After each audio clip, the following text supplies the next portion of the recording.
భర్తని నువ్వే కాపాడాలి స్వామి. అమ్మా నువ్వు టెన్షన్ పడుకో, మనం ముందు హాస్పిటల్కి వెళ్దాం. పదండి పదండి.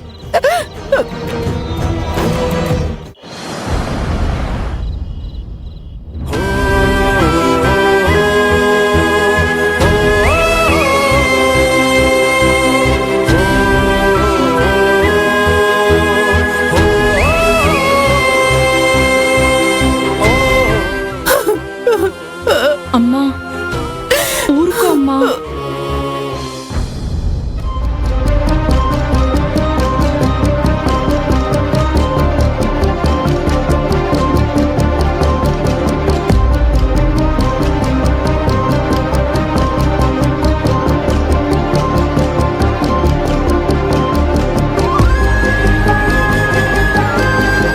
అబ్జర్వ్ చేస్తూ ఉండండి. అలాగే సార్. ఏం కాదమ్మా. డాక్టర్, నాన్నకి ఎలా ఉంది? ప్రస్తుతానికైతే ప్రమాదం లేదండి. అలా అని ప్రాబ్లం లేదని కాదు, ఆయనకి గతంలో జరిగిన ప్రమాదం వల్ల బ్యాక్ బోన్ బాగా డ్యామేజ్ అయింది. దానివల్ల కాళ్లతో పాటు ఆయన 2 చేతులు కూడా పడిపోవచ్చు. కంటి చూపు కూడా పోవచ్చమ్మా. లేదు డాక్టర్, మా నాన్న కోలుకోవాలి. ఆయన గతంలో లాగా లేచి నడవాలి. అది మేం కళ్ళారా చూడాలి. ఎంత ఖర్చైనా పర్లేదు డాక్టర్. మా నాన్నని మామూలు మనిషిని చేయండి డాక్టర్. షూర్ అమ్మా, మా ప్రయత్నం మేము చేస్తాం. కాకపోతే అందుకు చాలా ఖర్చు అవుతుంది. ఎంత త్వరగా ఆపరేషన్ చేస్తే పేషెంట్కి అంత మంచిది. మీరు అమౌంట్ రెడీ చేసుకోండి.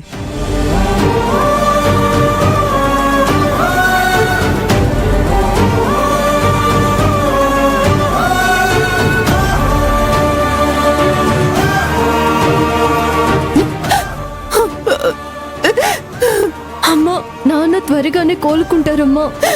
ఊరుకోమ్మా.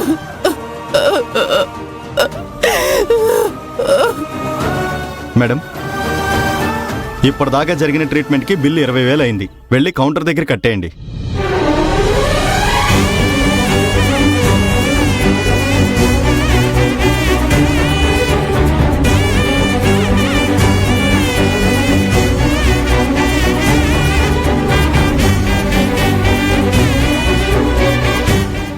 అమ్మా, నా దగ్గర 5,000 ఉన్నాయి. మరి ఇప్పుడు బిల్లు ఎలా కడతావే? అదే నాకు అర్థం కావడం లేదమ్మా.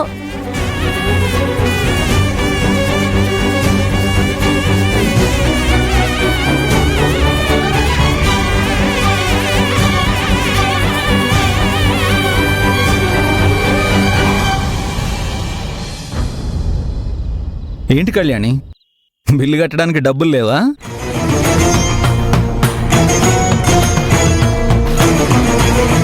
సర్లే, నా దగ్గర బండి తాకట్టు పెట్టావు కదా, నువ్వు ప్రతి నెల నాకు టైంకి వడ్డీ ఇస్తున్నావు కాబట్టి ఆ 15,000 నేనిస్తాను.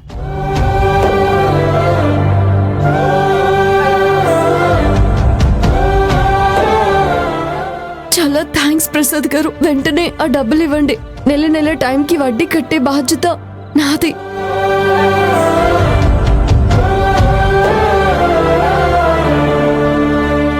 దీనిపైన సంతకం పెట్టు.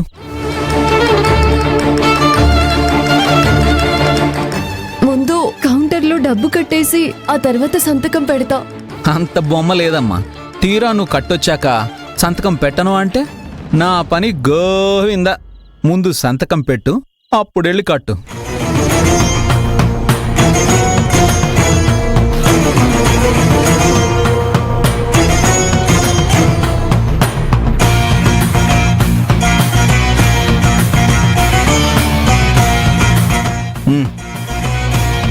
టైంకి డబ్బు సహాయం చేశారు కాబట్టి మిమ్మల్ని వనలేకపోతున్నాను.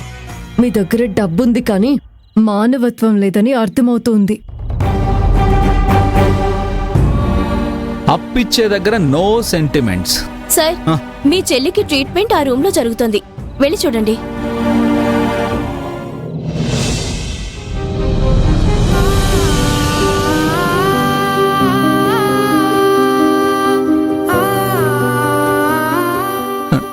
డాక్టర్, మా చెల్లెలు ఫస్ట్ ట్రీట్మెంట్ సెషన్ అయిపోయింది.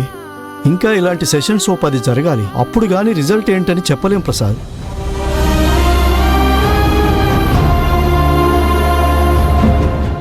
10 కాదు 100 అయినా పర్లేదు, కానీ మా చెల్లెల్ని కాపాడండి. మేం చేయగలిగింది చేస్తున్నాం ప్రసాద్. తను డిశ్చార్జ్ ఎప్పుడు చేస్తున్నారు డాక్టర్? ఇప్పుడు ట్రీట్మెంట్ పూర్తయింది కాబట్టి రేపు ఉదయం డిశ్చార్జ్ చేసేయచ్చు. బిల్లు మొత్తం ఆల్రెడీ కట్టేశాను డాక్టర్. రేపు ఉదయాన్నే వచ్చి కలుస్తాను. అలాగే.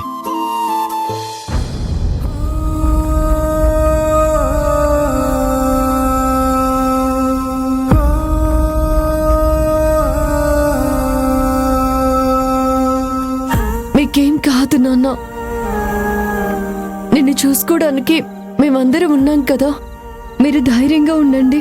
ఈ పనికిరాని తండ్రి వల్ల నీకెన్ని కష్టాలు వస్తున్నాయమ్మా.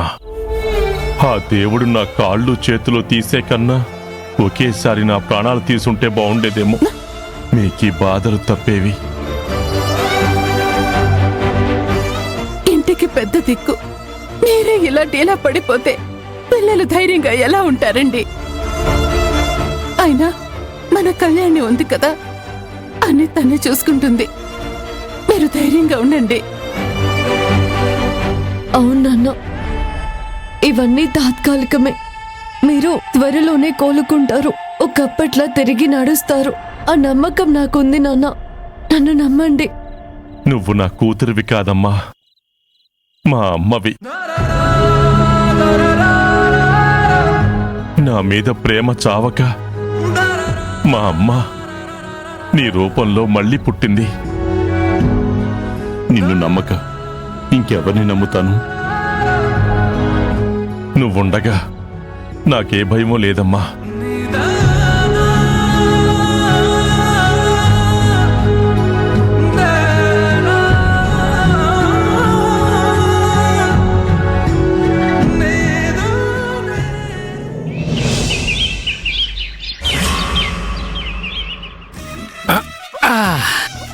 అమ్మయ్యా, ఈ రోజు నుంచి 3 రోజుల పాటు ఈ ఇంటి చాకరీ నాకు తప్పింది. ఆ కళ్యాణి వస్తే ఈ ఇంటి పని మొత్తం తనే చేస్తుంది.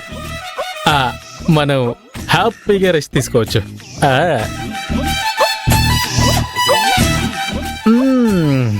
అనుభవించు రాజా, అనుభవించు రాజా. అనుభవించు అనుభవించు. మీ బేబమ్మ ఇక్కడ. వచ్చావా?